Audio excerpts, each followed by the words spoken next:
In a conventional bipod, your only axis of movement is this.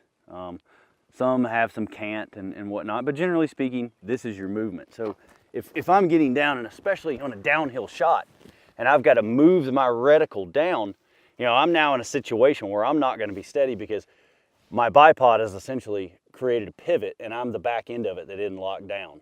I've got a floating elbow. None of this is good for good marksmanship. So what I'm going to do here in this situation, I've got my target out there. I want to spread my legs out a little bit, but I'm just going to lean in. And it allows me to lock my elbows in and the rest of my body in to do whatever I need to do to get me as solid.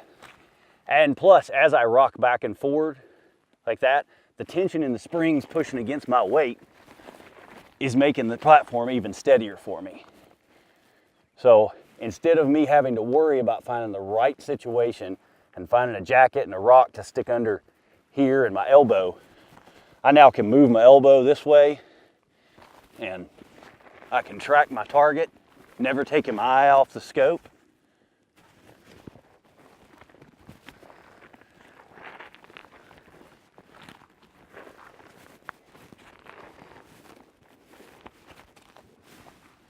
And that flexibility, you know, allows me to deal with whatever the field throws at me, because, you know, your target's generally not going to stay in the same place for too long, and you might want to move different targets after you make a judgment call. So that right there is one of my favorite features, being able to lock down the rest of my body so I don't have a floating elbow and the back end of a pivot making me inaccurate.